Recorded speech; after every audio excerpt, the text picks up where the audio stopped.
Hello and welcome to My Side of the Bag. I'm Drew Hinesley. He's Scotty Worldwide. My Side of the Bag brought to you by Uncle Keith's Red Sauce. Call it red sauce, call it salsa. When you have Uncle Keith's, you can call it a party. And by Birdie Brands. Game on, bugs gone. Best bug spray in the game. Also, peppermint smell helps you concentrate for that back nine grind. Birdie Brands and Uncle Keith's, proud sponsors of My Side of the Bag. Happy to introduce our guest today, one of my favorite people, one of the true good guys in pro golf, Paul Tesori. Paul, welcome to My Side of the Bag. Boys, thank you so much for having me on. I always love getting a chance to catch up, geek out on golf and life a little bit. And what's Scotty Worldwide? We need to find a nickname for me. I don't know what that would be yet. Sorry train wreck or something like that. I don't know what that would be, but that's a really fun little intro nickname that Scotty's got there. I'll try. Yeah, I'm hanging in there. So. Yep. Well, he holds true to that nickname. His passport gets a lot of activity. He's right now working for a young Swedish star, Ingrid Lindblad. Oh, yeah. Correct me with the pronunciation, Scotty. But, Paulie, you don't know this, but Scotty Worldwide picked up a W yesterday on the Epson Tour in Tuscaloosa, Alabama. That's massive. I had no idea. Congratulations. Yeah, thank you. Man, that is what an accomplishment. Wins are so hard, no matter where you are, and that is a big deal. That's got to feel good. Thanks. Yeah, no, it feels definitely good. My first win, so hopefully chasing you one day. So that's where we're at. Come on, I love that. I love all of it. You definitely are younger and better looking, so you got a head start on me for sure. Well, in 4 years at LSU, Ingrid only was able to accumulate 40 wins. So I think there's a lot more in Scotty Worldwide's future. All right, but this show's not about Ingrid. It's about our special guest right now. Well, let's focus on our special guest, Paul Tesori. And first things first, the Tesori Family Foundation. How's it going? What's coming up? And more importantly, how can our viewers donate to the foundation? Yeah, so a little backstory. When I was in college, our golf team, just once every 2 weeks, we would go and try to serve somewhere in the community. And you could kind of choose what that looked like. There was no, you weren't handcuffed to a certain area or certain place. You could kind of choose. Well, mine was a senior center. I always had a heart for seniors. My grandparents had all passed away by the time I was in college. I was close with all of them. And so I would go to the senior center, and I told my now wife, we were dating at the time, I was like, I've always wanted to do something in this avenue, start a foundation, do small things. But I'm like, it seems like it's so far away. She goes, we could have it tomorrow. And I'm like, well, I can't really make a difference yet. She goes, you start one person at a time. That was 2009. And here we are now. We've been so fortunate. Golf is a big family. And thankfully, because of the guys that I've worked for and the success I've had with them, through them, my name has carried a little bit of weight. And because of that, we've been able to give back over $2 million since 2009 through the foundation. Amazing. We've impacted over 1,200 kids with special needs. We've touched another 1,000+ people with our other programs that we have. So believe me, that none of that is Paul Tesori. We lean on our faith a lot, but just an opportunity that golf has given us to give back. And my favorite event, we do these all-star kids clinics. They're called the 3-2-1, is the tournament that we do to help raise money. And these are just called the all-star kids clinics. We've done over 50 now throughout the U.S. It started in Greensboro 10 years ago when Isaiah was born. My son has Down syndrome. And so we just went straight into the special needs community. We married golf and that community. And just like that, everything caught together. So it has been a fun thing, a beautiful thing, busy at times as well. But we're so proud of the foundation. You can go check us out on tesorifamilyfoundation.org. And just go check us out. To be honest with you, this is a great thing to say. We're doing well financially, but if we're ever in a city near you, or if you're ever in the Jacksonville area, come volunteer with us. That's what we really need on most of the time, are people with energy and passion that want to celebrate these kids. And we do a few other things, something called Christmas Tree Angel here nearby, where we buy gifts for 100 families. We buy them, we wrap them, we deliver them on Christmas morning, and it's really, really special. But a lot of the brainchild is my wife. She does an incredible job with it, but serving has become something that we love to do. That's awesome. That's really neat. Well, and I know the folks in Jacksonville and the folks connected to this all different ways really appreciate what you do, and I love hearing you talk about it, and I love promoting it every chance I get. Thank So, you. TesoriFamilyFoundation.org. Go there, donate today, donate generously, and I know your money will go to a fantastic cause. Man, thank you guys. TesoriFamilyFoundation.org. Yeah, thank you. That's awesome. Now, Paul, obviously you talked about some of the success, and people that watch our show know, what you've been able to do and who you've worked for and major champion, players champion, all of those things. But I think what our viewers, caddies primarily, and people that watch this show, they want to know like how, what one could be to be Paul Tesori one day, right? And I guess my question would be is what would your advice be for some aspiring young caddy to get to where you've gone? And I know we all get that question every week, right? Every pro-am, Yeah, I get it. How do you become a caddy, or when did you start working with yeah, her? But maybe you can talk specifically about maybe the yeah. positive things to do, and maybe on that note, some of the things not to do. Well, I think the good thing, I do get asked that question a lot, especially on social Sure. media. I kind of have a blanket like copy and paste that I'll send, and if they have other questions after that, I'll kind of get into the Sure. more personalized answer. 'Cause I always want to reach back for people that are trying to work hard, and I think that's where I would like to start is that word work hard. The game of golf has changed dramatically. It started with the Hello World. It started with Tiger Woods way back in '96 when he turned pro, and we were playing for okay money. That's not the case anymore. We're now playing for a lot of money. And anywhere in life, whether it's sports or business, if there's a lot of money at something, the push, the talent level, the people that want to get into that are obviously going to increase as well. And the fighting for those jobs are going to increase as well. And so the landscape of our job has changed a lot. I'm proud of what I've seen. A lot of professionals now at our job, a lot of guys that take their craft very seriously, take care of their bodies, take care of their minds.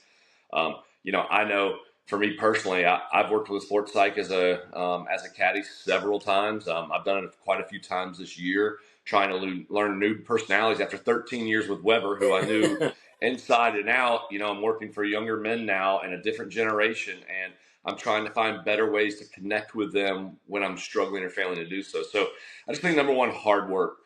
And then number two, another thing, a life skill, networking. Yeah. You're going to have to network. If you want to get in this to make money, you got to know guys and you have to be able to work hard. So those first two cannot be interchanged at all. You have to work hard and then networking. There's a bunch of ways to do that.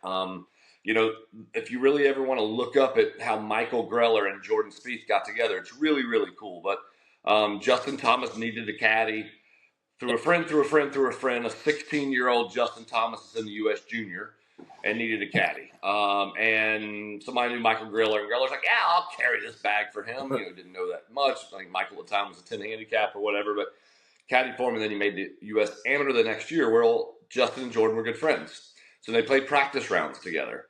And so, fast forward 4 or 5 years, now Jordan obviously is ready to go pro. Now he has now worked for Jordan a couple times, Jordan and Michael, and Jordan says, hey, I'm turning pro. Do you want to come out with me? And on paper, that seems like, well, yeah, it's the greatest deal ever. But remember, this time he had no card.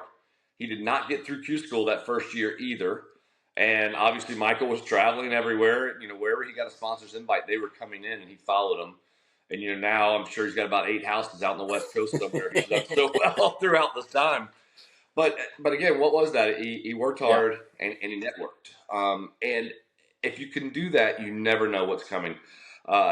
Monday qualifiers for Corn Ferry, Monday qualifiers for PGA Tour. You can do that as well. You just have a much lower chance of picking up someone because it's so much harder to get through. Where Corn Ferry, there's 12 spots. You got guys that are coming up. You can follow them a little bit more.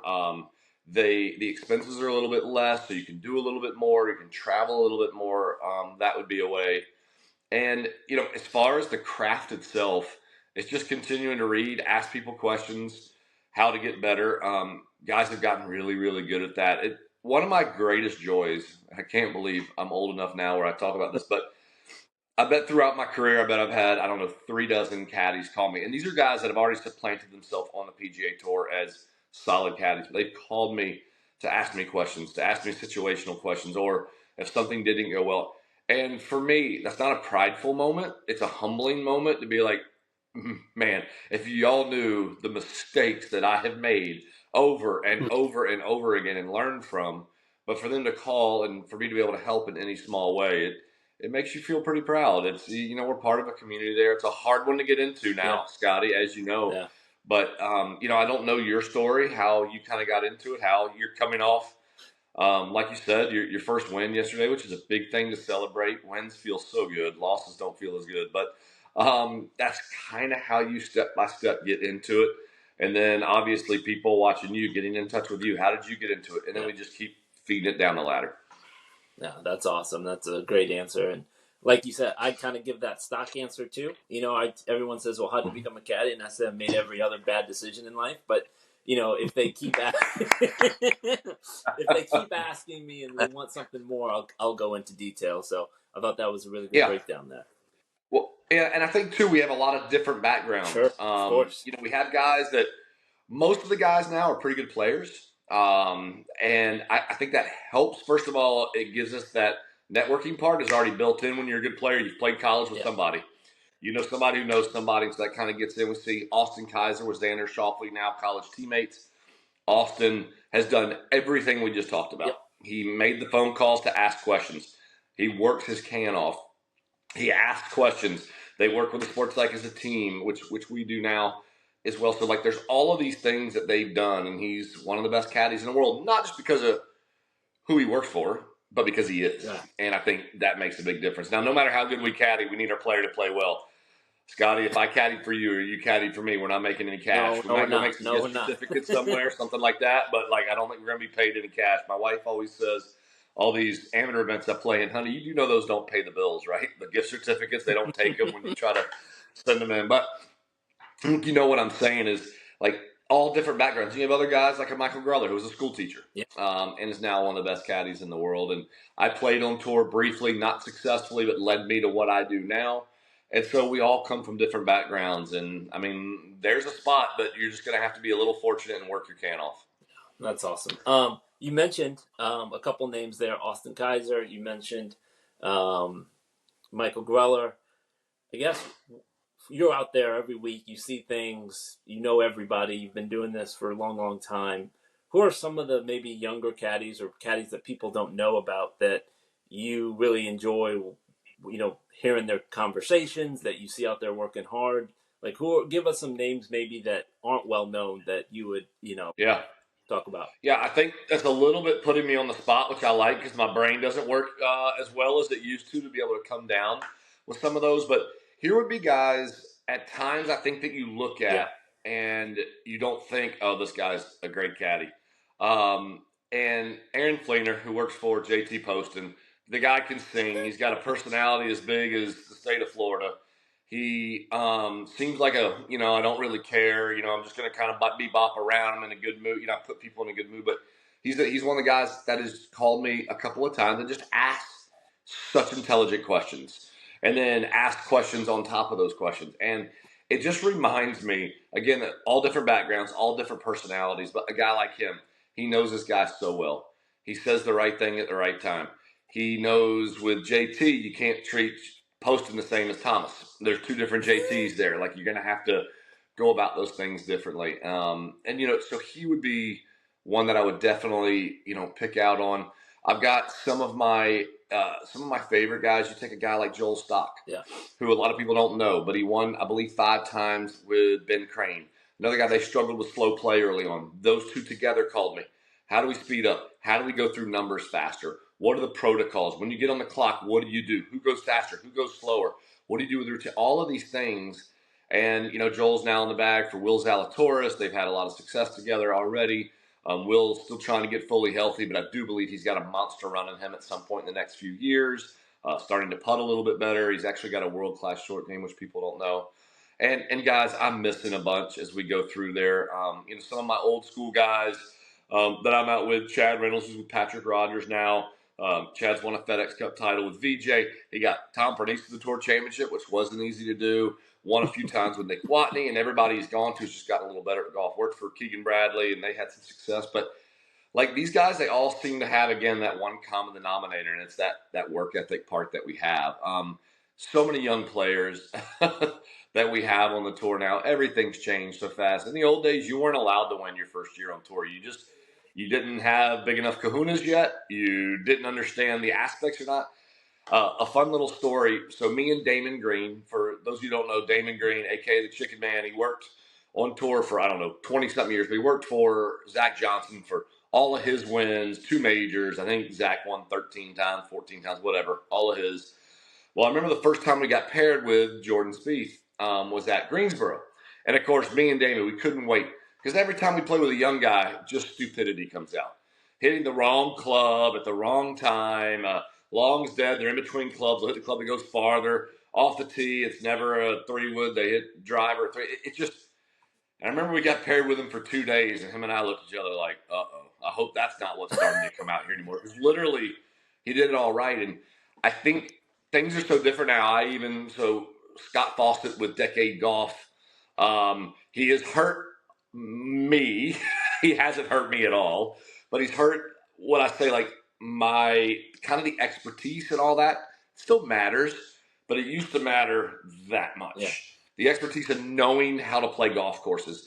And it's different playing on the PGA Tour than it is playing in college and on the Korn Ferry Tour. PGA Tour, there are 370-yard holes that need to hit driver. There are 490-yard holes that need to hit a hybrid off the tee. There's so much more thinking because the fine line is so much smaller because the talent level is so deep.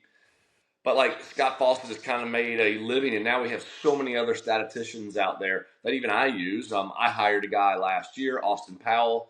I hired him for the entire year. Again, to just kind of help me go through all the little details that I could be missing. There's usually 3 to 4 holes a week where I thought there was one way to play it.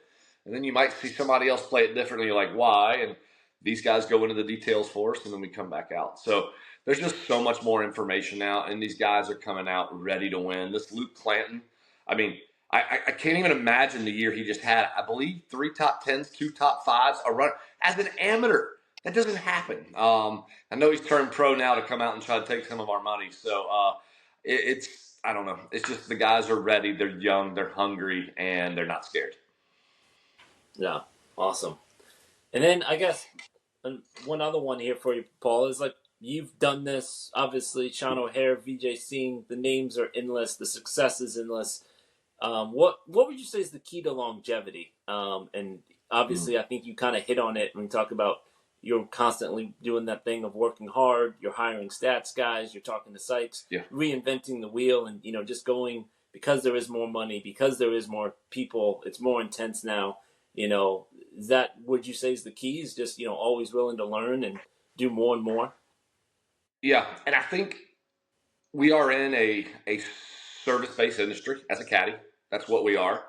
And I think realizing, I've always had this say, you are always on stage. And what I mean by that is, like, my first job was VJ. We had 2 different stints of about 3 years. I worked for Jerry Kelly for almost 2 years, a lot of success together. And I remember the reason why I got the job with Jerry, which was my second job, was because I was walking golf courses. And I would see Jerry, and he'd always say hello, introduce myself. And, Jerry was a hockey guy. He was so funny to be around or whatever. But I always just found a way when I was walking golf course, just stop. Just say hello to the guys. That's it. And you move on. I didn't know that would one day develop into a relationship. And so I would say relationship building in the industry with players, if it's possible. Don't force yourself into that because it's kind of weird, but definitely with other caddies. Caddies, and even more so maybe even agents now, are the ones that are helping other caddies get jobs. And so my third one, the one that really kind of supplanted me, I'd had a lot of success with VJ and Jerry. And then my next one was Sean O'Hare. And Sean and I had a lot of success very, very quickly. Won a few times, President's Cup team, this other stuff. The reason why I got that job was Brett Waldman, who's been caddying on tour 25 years. But he was the reason why I got the job. And, it's interesting how, we all are kind of looking for each other. And obviously Sean and Brett knew each other. Brett was working for Camilo Villegas, and he's like, well, Paul Tesori's looking for a job. Here you go. And that matched up. And then from there, my story with Webb Simpson, 2011, I was offered 2 top 10 jobs. But I had just come into faith. And out of the middle of nowhere, Webb Simpson called. I had to take a job pretty soon. Webb was 213th in the world, had just kept his card in his last tournament of the year in 2010. The only reason why he knew about me is his good buddy, Nick Watney, had just exploded. Why? My good buddy, Chad Reynolds, went to go work with Nick Watney and shared all this information with him, how to practice, how to think, how to play, how to rest, how to work out. And all of a sudden, Nick goes from being outside the top 100 to top 20 in the world, winning golf tournaments. He shares that with Webb. I was about to accept a job within an hour with one of these top 10 guys, and Webb calls. And 5 minutes into the conversation, as my wife's typing on her computer real quick to see where he is, I accept this job. And again, it's another caddy that kind of helped that happen. But I still remember the time all my friends are like, "You're an idiot. What are you doing?" But again, personality, I already knew the personalities would be good. I didn't know Webb very well, but I knew his faith. And I knew my faith. And I knew I wanted to try to have longer than a 3-year relationship and 13 years and a lot of success. So but again, that was another caddy that kind of helped make that happen. So here we are now. All right. So Paul, anybody that talks to you for more than about 30 seconds finds out very quickly that you're a man of faith and you're a man who is a family man. 2 things you love very dearly. I have that in common with you. I have a wife, 2 kids. My faith's very important to me. We have a lot of friends on tour that are divorced, don't get to see their kids as much as they want, on a second or third marriage. Talk about how you navigate dealing with life on the road while keeping your family and, of course, your faith a priority, which can be very difficult. Yeah, I might even get emotional talking about this one just because. So I am married to my beautiful wife, Michelle. We've been married almost 13 years now, but I was married once before as well. And I was young, had just started caddying for VJ, working 35 weeks a year. As a young man coming home thinking I needed to be served when I came home because I'm out working so hard, making all this money, paying for the house and the cars and all this other kind. I kind of came home like, I need to be served here, and not coming home wanting to serve my wife or serve my family. And so fast forward, I came into faith in 2010, started learning how to walk as a true husband and a true dad, which is a servant-based role. We're obviously called to lead our families in certain ways, lead our families in faith, but also, in the biggest part, lead our families in servitude. Now when I come home, I can't wait to give my wife a rest. I can't wait to teach Isaiah, my 10-year-old son. Every morning he unloads the entire dishwasher. Every morning he starts the coffee for me and my wife. Every morning he makes his own breakfast and stuff like that. And those are things that, as a man, I now know that's what the calling is of a husband, not that other young man who was going home, being me, wanting to be served. It's the other way around. So I think that's the first part. I think as men, we're such idiots. I feel like we should have to go to a class. And I don't mean a one-day class. I think we should all, and whether you are an atheist or whether you believe in Jesus or whatever that is, I think it should be a faith-based class, because the biblical view of what a husband and a wife should do for each other is going to work no matter what you believe. It does not matter what you believe. This is going to work so well. And me and my wife said that our son was in the NICU for a week. When we got home, we were so much better prepared than if they just would have sent us home right out of the hospital. Like, man, is there a way for us to talk about that? Parents got to go to these, we're talking about all the junk, and we kind of learn these things. But this year, Drew, was the hardest year I've ever had caddying by far. And I get a little emotional just talking about it. But I started the year with Brennan Todd, an incredible man, just treated me like a king. I had a rare opportunity that came up to go work for Tom Kim, who, when I kind of moved on, I wanted one more job for the rest of my career, was my hope. I was looking for a young player who was incredibly driven but loved Jesus, and he has all 3 of those. And so when I got the offer, I felt like I had to leave. It was hard. I cried. B. Todd was great to me, kind to me, and still has been, which he could have treated me differently there. But this year, kind of as it progressed, we got our backs up against the wall. Tom had 3 teachers, and I was now his 3rd caddy in 6 months. And his game was suffering. He wasn't playing well. And so we played 9 in a row in the middle of the year, and I never came home. Not one day in 9 weeks did I come home. A lot of them, 6 of them were new golf courses or courses that have been redone. Tom's a hard worker, so he's working on Mondays, and I still have to do golf course work. So there was no time to come home. And about halfway through it, I was ready to quit. I was dark. My heart was dark. I ended up having my family come out for 3 days, but to be honest with you, I don't even know what that did, just because it was so busy. It almost made it worse for me at the same time. But as it kind of progressed, I just felt like the people that are in my life who are here to speak truth into my life just kept saying, you're losing sight of thankfulness. You need to be thankful where you are. And every day you wake up and you be thankful for the opportunity you have that day, whatever that is. And I kept living in this like, I want to be there. I need to be there. And not, that's the wrong way to look at it. Like the way to look at it is like, well, this is where I am. And this is the responsibility I've been given today. And so today I'm going to wake up and have a positive attitude, not be dark or not be bitter or not be downtrodden or not be grumpy or like, no, you have a great opportunity today to impact a young man's life and whoever else you're going to be around today. Let's go work hard. Let's make sure the FaceTimes last longer. Let's go make sure we're reading books. You know, we're in a technology age right now that helps in those areas. So about halfway through that stretch, so I survived, actually kind of thrived at the end, and then came the Olympic run. So we did the Scottish Open, the British Open. We stayed over for a week to work every day for 10 hours a day over in London, and then had the Olympics. I was gone 29 days overseas. That was a whole nother battle because now time zones are really messed up. Now I'm not connecting with the family at all. But, was able to get kind of through that. We worked really hard. We did not have the trip that we had hoped that we would have. But at the end of the day, when I came home, I think the biggest thing I learned this year was two things. Have a servant mind, whether you're going to work or whether you're going to a business party, or you're definitely when you walk in this door at your home, it's a servant mentality. How can I serve my wife today and just help her have a better day? How can I serve my kids? The dogs are a different story. We have 2 of them. I think these are going to be our last 2. I'm not doing well with my heart posture towards those 2. They're being quiet right now, which is good. But it's that. And then the next thing is, wherever you are that day, man, be thankful for where you are that day. Do the best you can that day. And then, you're going to feel things, but you pray about it, you close your eyes, you get a good night's sleep, and you wake up and try to barrel through it again the next day. Thanks for sharing all that. I know that's a difficult chapter to walk through.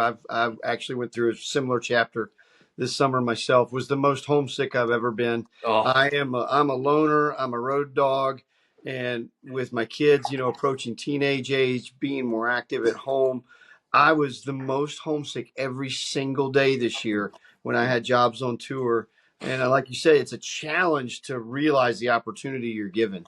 Yeah. Instead of just want to go home. So thanks for sharing that. It makes me feel like I didn't have that battle all by myself. So you've encouraged me. And I think we feel that way. Yeah. We're the only one going through this. Right. And in reality, what a blessing it is to miss home. There's been times in my life where I didn't miss home. I wanted to be on the road. And so just the fact that you're gut wrenched because you're not home with your wife and your kids, just stop there and be thankful for that. And that did not come easy. I had to learn that this year. The more and more I kind of went through this monster stretch that we went through.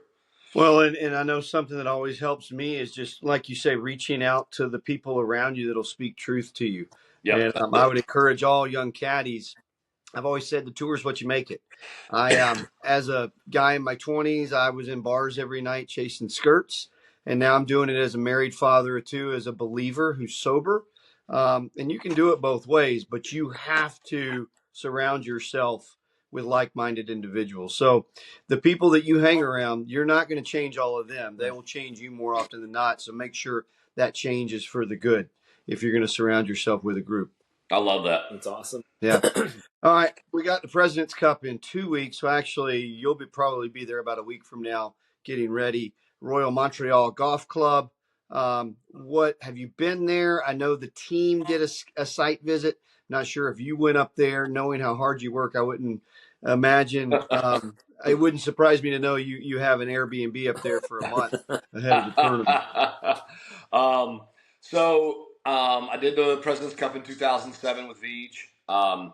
It's kind of weird. This was my 9th President's Cup. I've done 5 for the U.S. This will be 4 for the internationals. So I'm trying to catch up, and kind of do both sides. But Like, even that's one of those weird stats I think about. It's my ninth President's Cup. Like, it doesn't seem like that to me because my brain is still wired for this one coming up too. I didn't remember a whole lot about the golf course, to be honest with you. I remembered some water, especially down the backside. I remember some uncomfortable shots. But I talked to Tom. I just went to Dallas and worked with Tom for 3 days, and they had that site visit, like you said. And he said it's a really uncomfortable golf course. And, if you're talking to one of the straightest best ball strikers in the world, when he says it's an uncomfortable golf course, you can kind of believe that's what it is. He said it was in perfect shape. Everybody's going to be excited there. The energy's going to be great. Got a great Canadian contingency on the team, which is fantastic. I think it's going to be, people don't really realize this about the President's Cup because of how lopsided the wins have been.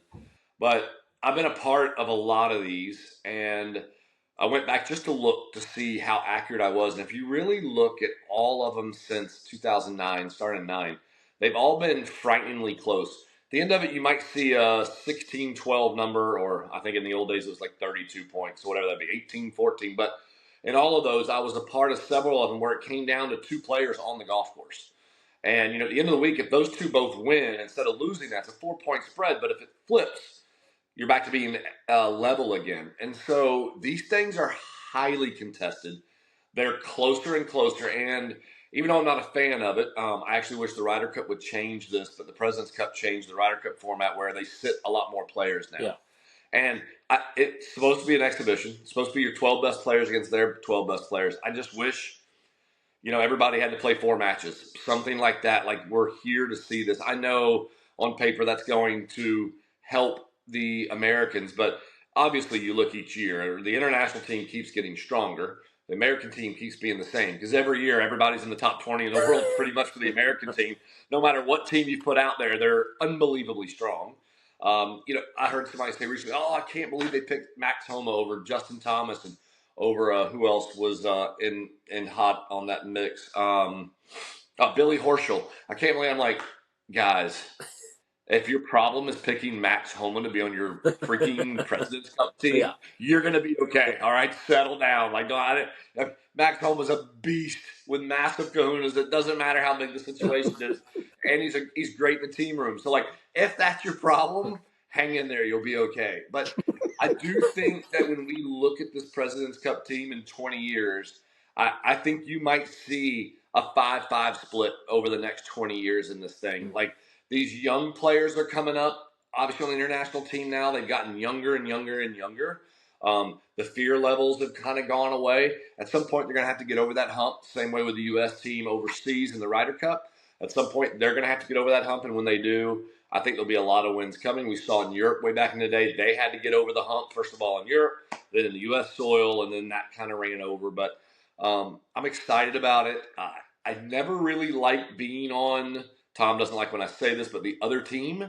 But I'm a relationally inclined person, so I will be Team International for the week. There's no doubt. Like, I will be with my brothers for the week. We will be rooting everybody on. We will be in the team room. I won't be you won't see me really rah-rah on the course because it'll feel weird for me because obviously the U.S. is on the other side and I'm an American.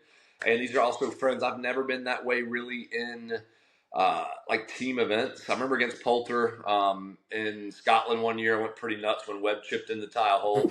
But like pretty much in these things, I'm kind of a little bit even keel. I'll let them go do all the celebrations. But I think it's going to be an incredible thing, and I think the international team might just barely find a way to nick the big boys. Hey, red, white, and blue. we're getting a prediction. Yep. All right, so we'll take Tom Kemp out of the equation. The other 11 players on the team. If we have a South Africa situation, Ernie versus Tiger, whose name would you put in the envelope for the international team? One player, everything riding on it. Wow. I mean, I think it'd be Hideki. Like, there's something about Hideki Matsuyama. He seems to disappear for months at a time. And then well, he doesn't disappear. He's at IHOP and Chick-fil-A.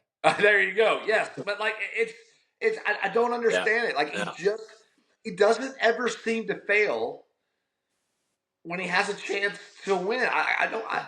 The 62 at Riviera is impossible. It's just not possible. And he did it. And then obviously at Memphis, Yep. you see what he did. Like this big lead, then he loses it, and then he birdies the last 2 holes. Nobody does that ever, especially at Memphis. I mean, people that know my story with Tom this year, we had the opposite finish that week that cost us a lot for the rest of the year.